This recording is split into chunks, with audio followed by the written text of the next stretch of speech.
Nature Mantra BP sugar thyroid reversal Nature మంత్రతో సాధ్యం. ప్రజల ఆరాధ్య దైవం ప్రాతస్మరణీయుడు శ్రీ నందమూరి తారక రామారావు గారి జీవితంలో మీది ఒక అభిన్నమైన అంగం. ఆయనతో కలిసి మీ లైఫ్ ట్రావెల్ చేసిన పద్ధతి అమోఘం. అవునండి. అంత గొప్ప వ్యక్తి సాన్నిహిత్యం, అంత గొప్ప వ్యక్తి ప్రేమ పొందిన మీరు తొలిసారి అన్నగారిని ఎప్పుడు కలిశారు?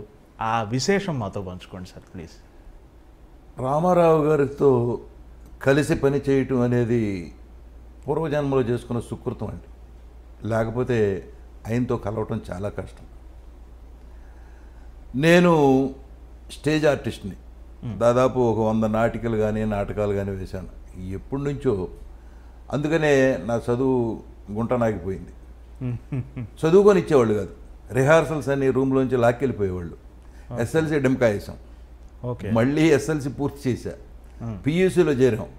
చదవని వల్ల బందర్ హిందూ కాలేజీలో చదువుతా అంటే అక్కడి నుంచి రిహార్సల్స్ లాక్కెళ్ళిపోయేవాళ్ళు. రోజు ఎక్కడో సాడు ఒక నాటకం, ఇక్కడ కాదు మనం విజయవాడలో వేద్దాం, ఇక్కడ కాదు హైదరాబాద్లో వేద్దాం అని చెప్పి తీసుకెళ్ళిపోయేవాళ్ళు రోజు రిహార్సల్. నేనే హీరోని. ఒడ్డు పొడుగు ఉండేవాళ్ళమేమో, దాంతో హీరో అనేవాళ్ళు. సరే హీరో.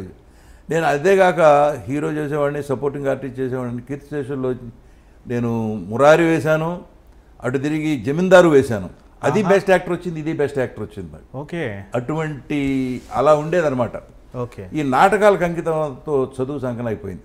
సరే అట్టాగా మళ్ళీ పియూసీ పూర్తి చేశా. చదువు మీద ఇంట్రెస్ట్ ఉండేది, బట్ చదువుకోవడానికి టైం ఉండేది కాదు. వాళ్ళే వచ్చి ప్యాంట్ వేసి షర్ట్ వేసి పదా అని చెప్పి రిహార్సల్ తోసిపోయేవాళ్ళు. బీఎస్సీలో చేరాను. చదువు సాగట్లా అర్థమైపోయింది నాకు. అప్పటికే దాదాపు ఒక 100 నాటకాలు అయిపోయినాయి. అప్పుడు నాకు 21వ 22వ సంవత్సరం సర్కార్ ఎక్స్ప్రెస్ ఎక్కేశాను. మన ఆంధ్ర నుంచి ఎవరు సినిమాల్లోకి వెళ్ళాలన్నా మద్రాసు సర్కార్ ఎక్స్ప్రెస్ ఎక్కాల్సిందే. సర్కార్ ఎక్స్ప్రెస్ ఎక్కి సెంటర్లో దిగినాక తెలుస్తుంది అసలు ఎక్కడున్నాం, మనం ఏం చేస్తున్నాం అని. మద్రాసులో దిగినాక తెలిసింది అసలు సినిమా అంటే ఏంటి. సినిమా అంటే ఒక పెద్ద సముద్రం అంత లోతు ఉంటుందండి. ఎవరిని కలవటానికి ఛాన్స్ ఉండవు. వాహిని స్టూడియోకి వెళ్తే బయట వాచ్మెన్ బయటకి తోసేస్తాడు, రానివాడు లోపలికి. కారులో వెళ్ళే వాళ్ళని చూసి రామారావు వెళ్తున్నారు, జమున వెళ్తారు, సావిత్రి గారు వెళ్తాను అని అరవాల్సిందే తప్ప ఎంట్రీ లేదు అసలు. ఓకే, అంత స్ట్రిక్ట్గా ఉండేది, అంత డిసిప్లిన్ ఉండేది. సరే ఏం చేయాలి, రామారావుని కలవాలని. మీరు ఎలా కలిశారు అని అడిగారు కదా, దాని గురించి చెప్తున్నాను నేను. రామారావు గారికి ప్రొద్దున్నే ఆయన ఎప్పుడో 3:30కే లేస్తాం అలవాటు. లేచి ఎక్సర్సైజ్ చేసుకుని మేకప్ వేసేసుకుని భోజనం కూడా చేసి 4:30కి. ఎందుకు 4:30కి చేస్తాడో తర్వాత చెప్తాను మీకు. 5 o'clockకి వచ్చి ఆ రూమ్లో కూర్చుంటే బజుల్లా రోడ్ హౌస్లో 5-6 బస్సులు వచ్చి టూరిస్ట్ బస్సులు. వాళ్ళంతా దిగి వెళ్ళి ఆయన కాళ్ళకి దండం పెట్టి కొబ్బరికాయలు కొట్టి హారతి ఇచ్చి వాళ్ళ యాత్ర సఫలీకృతం అయిందనే ఆనందంతో వెళ్ళిపోయాడు. అప్పుడు వాళ్ళందరినీ అడిగేవాడు ఆయన, ఏమండి ఎక్కడి నుంచి వస్తున్నారు, ఏ ఊరు, ఎక్కడెక్కడికి వెళ్ళారు. మహాప్రభు తిరుపతి వెళ్ళాము, వెంకటేశ్వర స్వామిని చూసాం, ఇక్కడికి వచ్చాము, మిమ్మల్ని చూసాం, మా యాత్ర పరిపూర్తి అయింది, ఇక ఇళ్ళకి వెళ్ళిపోతున్నాం అని చెప్పి దండాలు పెట్టేవాళ్ళు. అది నాకు తెలిసింది, ఈయన ప్రొద్దున వెళితే కలవచ్చు, లేకపోతే కలవటానికి ఛాన్స్ లేదు. పెద్ద పహిల్వాన్లు ఉండేవాళ్ళు ఆయన ఇంటి గైడ్ బయట, లోపలికి రానిచ్చేవాళ్ళు కదా. సరే నేను వాళ్ళతో పాటు వెళ్ళా, టూరిస్టులతో పాటు వెళ్ళిపోయి చూశాను, దండం పెట్టాను. వస్తాం మేమని చెప్పి బయలుదేరి వెళ్ళిపోయారు. అందరూ వెళ్ళిపోయారు, నేను మాత్రం మిగిలా. చూశాడు ఆయన, ఎవరు నుంచున్నారు పిలవండి అంటే వెళ్ళాను నేను. ఏమయ్యా ఎవరు నువ్వు, ఏమిటంటే నేను ఇలా ఆర్టిస్ట్ని, సినిమాలో వేషాలు వేద్దామని వచ్చాను. అందుకని పెద్దగా నవ్వాడు ఆయన. సినిమాలో వేషం అంటే ఈజీ అనుకున్నావా, వచ్చేసావు, ఏం చేస్తున్నావు, ఇలా బీఎస్సీ డిస్కంటిన్యూ చేసి వచ్చాను, వెళ్ళి శుభ్రంగా చదువుకొని తర్వాత ఎప్పుడైనా కనపడన్నా. సరే నాకు చిన్న కళ్ళమ్మటి నీళ్లు తిరిగినాయి, బయటకు వచ్చేసి మళ్ళీ 4 రోజులు ఆగి మళ్ళీ వెళ్ళా. మళ్ళీ అయితే సేమ్ టూరిస్టులు, సేమ్ సీన్, హారతి ఇవ్వటం, కొబ్బరికాయలు కొట్టడం అవన్నీ చూసి అక్కడే మంచి. సరే అందరూ వెళ్ళిపోతున్నారు. వెళ్ళిపోయేటప్పుడు నా యాంక చూశాడు. ఏంటి ఆయనకి ఎంత మెమరీ అంటే, ఒకసారి చూశాడంటే అసలు మర్చిపోడు ఎవరిని. ఓకే, ఏమిటయా మళ్ళీ వచ్చావు, నేను వెళ్ళిపోమన్నాను కదా, చదువుకోమన్నాను కదా అన్నాడు. నేను అనుకోకుండా లేదన్నయ్య ఇక వచ్చేసాను, నేను మళ్ళీ వెనక్కి వెళ్ళటం అంటూ జరగదు, వెళ్ళలేను సినిమాలో యాక్ట్ చేయకుండా అనేదానికి నువ్వు ఎక్కడో మొండి వెళ్ళలాగా ఉన్నావే అని. అప్పుడు కథానాయకుడు సినిమా జరుగుతుంది. కథానాయకుడు అంటే ఇద్దరు చీఫ్ మినిస్టర్లు అయ్యారు తర్వాత, రామారావు గారు, పెద్ద క్యాస్టింగ్, నాగభూషణం గారు, మిక్కిలేని అందరూ ఉండేవారు అందులో. హేమాంబరరావు అని ఆయన డైరెక్టర్, గోపాలకృష్ణ గారు అని ప్రొడ్యూసర్. మనవాడు ఏదో మొండివాళ్ళలాగా ఉన్నాడు, వేషం చూడండి అన్నాడు హేమాంబరరావు. ప్రమాణం అనేదానికి నాకు చాలా ఆనందం వేసింది. నువ్వు వచ్చి మా ఆఫీసులో కలవాయా అని చెప్పాడు ఆయన హేమాంబరరావు. అలాగేనని అలాగని వస్తానన్నయ్య అని చెప్పి సరే వెళ్ళాను వాళ్ళ ఆఫీస్కి వెళ్తే కూర్చోబెట్టారు, మంచి చెడు అంతా మాట్లాడారు. ఒక వేషం ఫిక్స్ చేశారు, అది ఎలక్షన్ ఆఫీసర్. అందులో ఉన్న డైలాగులన్నీ నాకే ఉన్నాయి. రామారావుని చైర్మన్ చేయటం, మళ్ళీ తర్వాత రామారావుని దింపేయటం, ఎంతమంది 14 మంది ఆర్టిస్టుల కాంబినేషన్లో నేను. మనకి స్టేజ్ ఎక్స్పీరియన్స్ ఉంది కాబట్టి ఆ పేజీ డైలాగులు గడగడగడమని చెప్పేశాను. శబాష్ అన్నాడు రామారావు. అమ్మ మనకి కాంప్లిమెంట్ వచ్చిందని మనసులో అనుకుని పైకి ఏమి తెలవనివ్వకుండా థ్యాంక్స్ అన్నయ్య అని చెప్పి వస్తే అన్నీ సింగిల్ టేక్లే. అప్పుడు హేమాంబరరావు గోపాలకృష్ణ గారు కలిసి పనికొస్తాడు ఇతను అని చెప్పి విఎస్ఆర్ స్వామి అని కెమెరామెన్ ఉండేవాడు, బ్యూటిఫుల్ కెమెరామెన్. ఎక్స్ట్రా క్లోజ్ షాట్లు తీయించారు, సినిమాలో ఉంటాయి. ఎందుకంటే ఇతను హీరోగా పెట్టి సినిమా తీద్దామని ప్లాన్ వాళ్ళు. ఓకే సరే నాకు చెప్పలేదు. సరే రెగ్యులర్గా వాళ్ళ ఆఫీస్కి వెళ్ళి వస్తూ ఉండేవాడిని. షూటింగ్ అయిపోయింది, చేసాము. రెమ్యూనరేషన్ కూడా 116 ఇచ్చారు. అప్పటికే చాలా పెద్ద అమౌంట్, చాలా పెద్ద అమౌంట్ 116 అండి. అప్పుడు గౌరవంగా ఉండేది. ఇప్పుడులాగా మనం 1000 రూపాయలు ఇచ్చి అలాగా 1116, 1116 అనేవాళ్ళు, అలా ఇచ్చేవాళ్ళు. సరే తీసుకుని వెళ్ళిపోయాను. వెళ్ళిపోయిన తర్వాత ఒక చెప్పారు మంచి రోజు చూసి, నిన్ను హీరోగా పెట్టి సినిమా తీద్దాం అనుకుంటున్నావా అని చెప్పి ఒక డ్యాన్సరు, ఆవిడ పేరు కూడా గుర్తులేదు, మర్చిపోయాను. రిహార్సల్ చేయించారు ఒక 4 రోజులు మా ఇద్దరితో.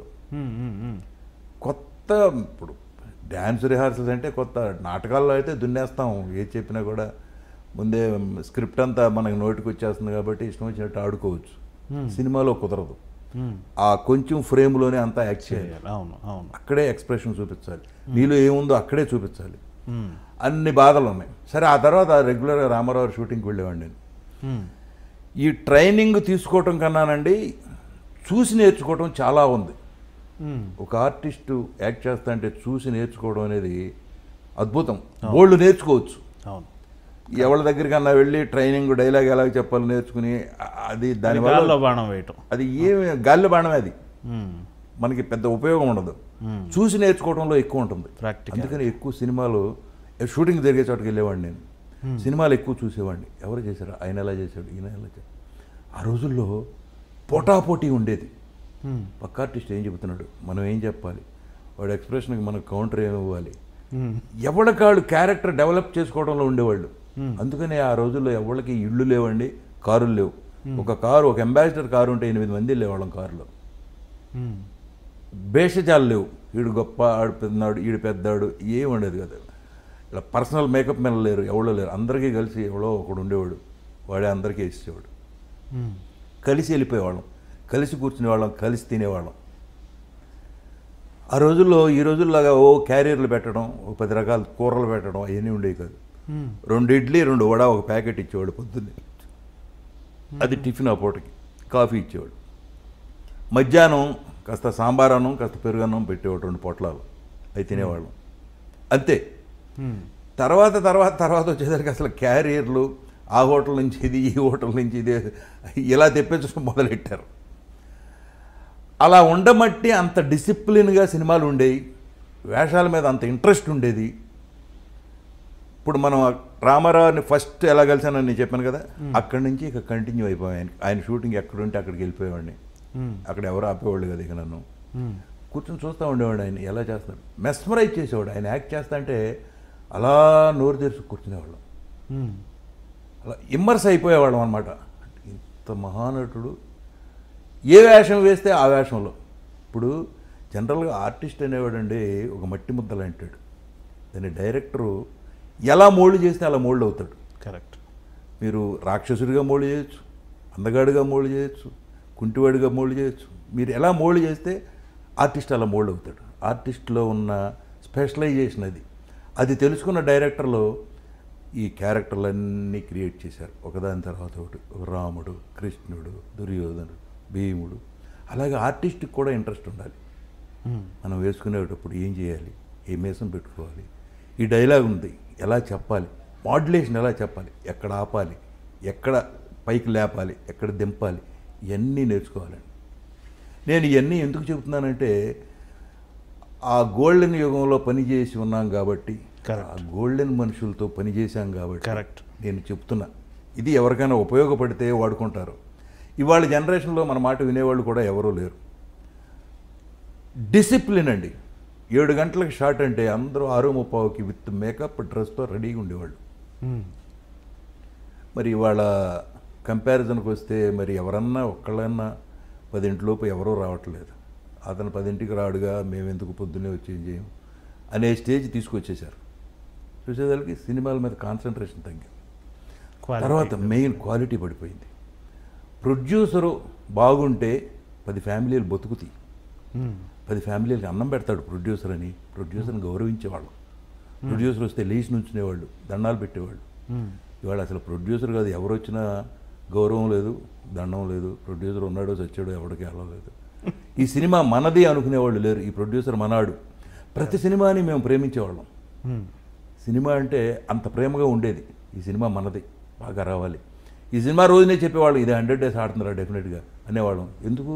సీన్స్ చూస్తానంటే తెలిసి, మన ఆర్టిస్టులు పెర్ఫార్మెన్స్ చూస్తానంటే తెలిసిపోయేది. అందుకే మీకు హేమాహేమీలైన ఆర్టిస్టులు వచ్చారు. ఆ రోజులో డబ్బు పిచ్చలేదు, పెర్ఫార్మెన్స్ కొట్టాలి. ఇది నాగేశ్వరరావుని ఎలా కొట్టాలి, రామారావుని ఎలా కొట్టాలి, ఇద్దరు కలిసి చేసేటప్పుడు ఎలా కొట్టాలి, అతను మించి పేరు మనకు రావాలి అని ఎవరికాళ్ళు తాపత్రయపడేవాళ్ళు. ఒక సావిత్రి గారు యాక్ట్ చేస్తుందంటే, ఒక శివాజీ గణేశన్ గారు ఉన్నా, రామారావు గారు ఉన్నా, నాగేశ్వరరావు ఉన్నా ఒకటికి పోసేవాళ్ళు.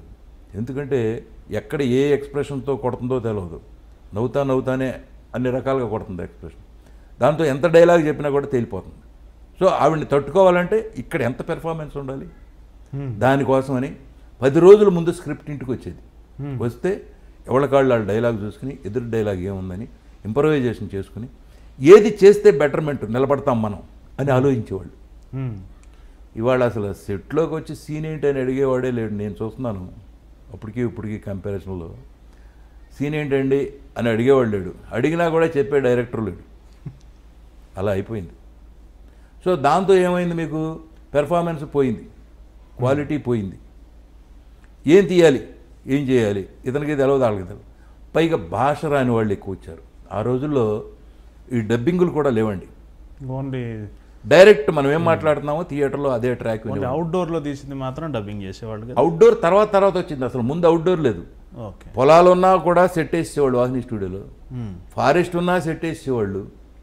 తర్వాత ఈ మిచ్చిల్ కెమెరాలు ఇవన్నీ రాలా, యారీ ఇవన్నీ రాలా, మిచ్చిల్ ఒకటే ఉండేది. ఆ మిచ్చిల్తో ఏంటంటే పెద్ద బండలాగా ఉండేది అది. మీరు ఏం మాట్లాడినా డైరెక్ట్ రికార్డింగ్ అనమాట. ఎవరో అసలు పిన్ డ్రాప్ సైలెన్స్, పిన్ పడినా కూడా వినపడే శబ్దం ఉండేది కదా సౌండ్ ఇంజనీర్లు. ఇప్పుడు ఈ సోకాళ్ళు మన ఇవాళ పెద్ద డైరెక్టర్లు ఉన్నారు, విశ్వనాథ్ గారు, వీళ్ళంతా కూడా సౌండ్ ఇంజనీర్లు. ఆ రోజుల్లో వాళ్ళే రికార్డ్ చేసేవాళ్ళు. సైలెన్స్ అంటే సైలెన్స్ అంతే, ఎవరో మాట్లాడతాను వీళ్ళు. అక్కడ పర్ఫెక్ట్గా డైలాగ్ బాగాపోతే 1 more take. అందుకే పర్ఫెక్ట్ తెలుగు వచ్చు ఆర్టిస్టులు ఉండేవాళ్ళు. డిక్షన్ బాగుండేది. తర్వాత క్యారెక్టర్కి పడ్డ ఆర్టిస్టులు ఎన్నుకునేవాళ్ళు. అందుకే మంచి పర్సనాలిటీలు ఉండే ఆ రోజుల్లో.